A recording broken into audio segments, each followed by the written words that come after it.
Buenas noches. Got a nap. I'm Drake McElroy, professional motorcycle dude, Red Bull X Fighters judge, and all-around curious guy. With the Red Bull X Fighters World Tour, I get to go, you guessed it, all around the world. Would you pass up an opportunity to see the world on somebody else's dime?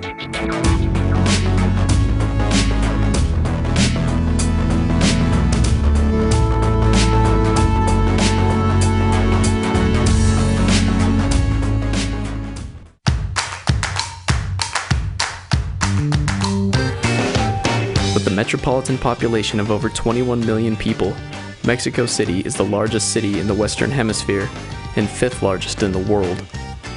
Originally built by the Aztecs in 1325, Mexico City is known for being the center of Mexican culture, represented all around the city by such experiences as lucha libre, mariachi, polka bars, and one-of-a-kind markets.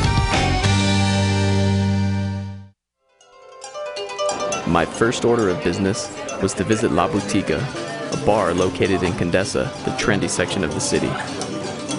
La Botica, conveniently enough, is Spanish for chemist or pharmacy, and the medicine of choice here is mezcal. My first mezcal tasted like a combination of scotch and tequila mixed together, only with more alcohol content, up to 55%. There's a saying here, for everything bad, mezcal, and for everything good too. Tomorrow's gonna be fun! So, how is this wonderful concoction created, and where does it come from?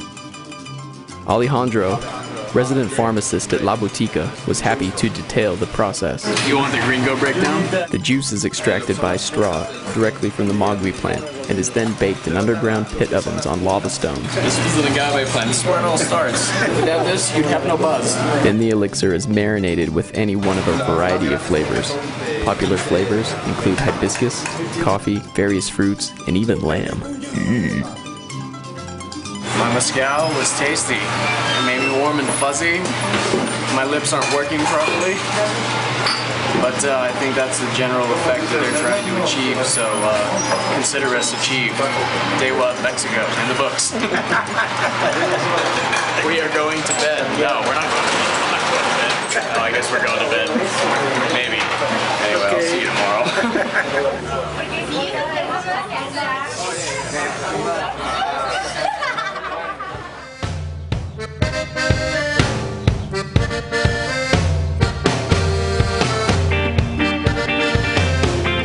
Last night was tasty.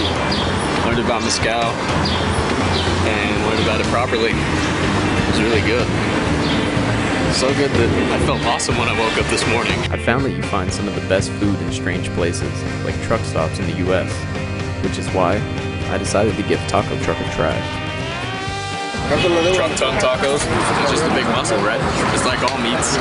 If you're wondering what kind of tongue it was, that makes two of us. A little aftertaste. I don't know how psyched I'm on my choice of playing good decision, bad decision, and eating out of the back of the 78 Chevy pickup. Drink some more to kill the tongue taco in my belly.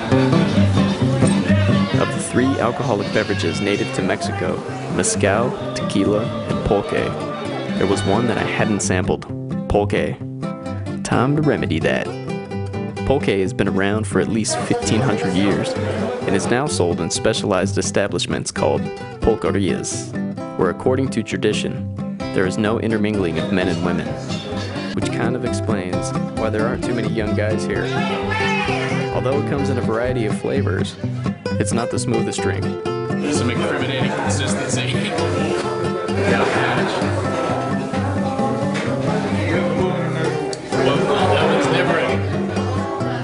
Imagine if you put vinegar in a pungent syrup that kinda somehow smelled like Highway 99 in the summertime. That's what pulque tasted like. Toasting it doesn't make it any better. You know what gets the taste of pulque out of your mouth? Cuervo Gold, baby.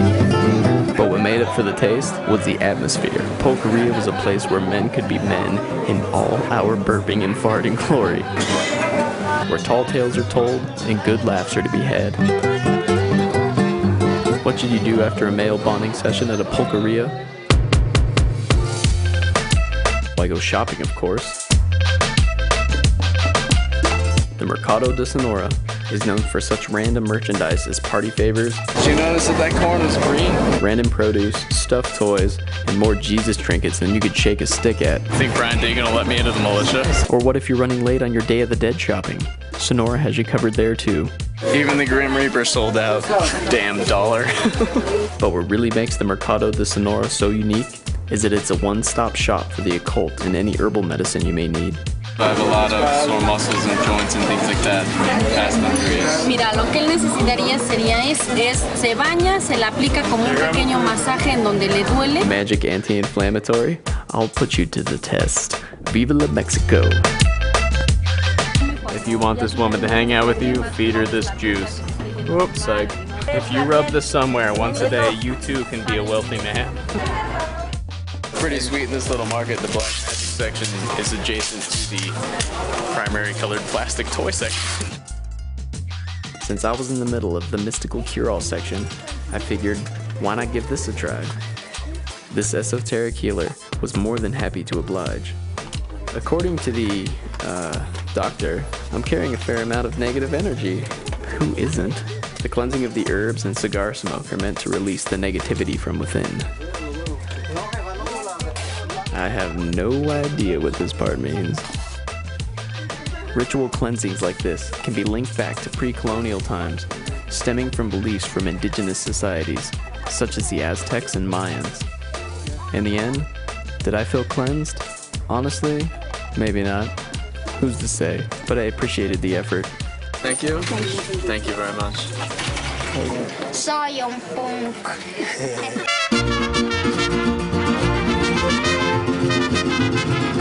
After a little disco nap, I headed to Plaza Garibaldi to check out the mariachi scene.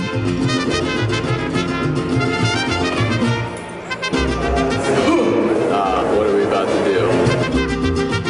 What the f do you think we're gonna do?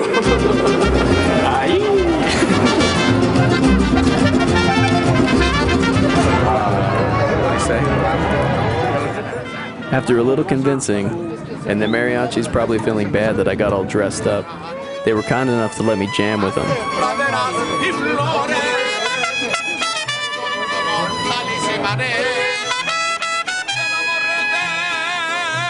Originating in the state of Jalisco, mariachi is a string-based style of music that has blossomed since the Mexican nationalistic era in the early 20th century.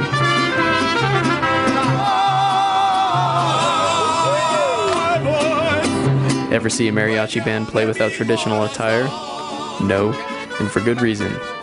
Mariachi is not just about music, it's about culture, tradition, and a national identity, which is why the attire is considered very important.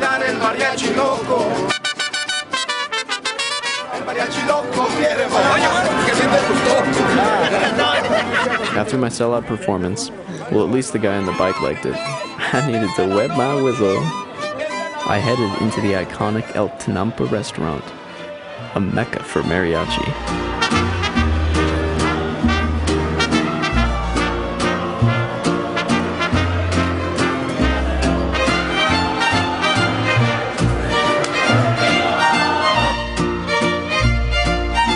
Having seen one of the patrons get a little shock therapy, I thought, well, that's pretty interesting.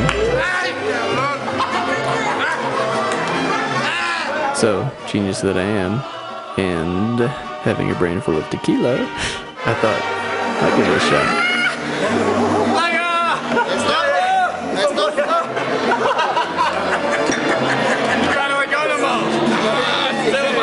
Since opening in 1923, El Tenampa has been Mexico City's center of mariachi music, with pretty much all of its greats having played here at one time or another.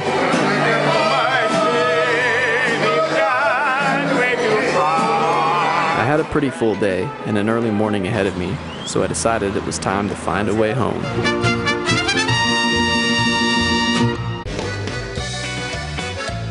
Did we drink yesterday?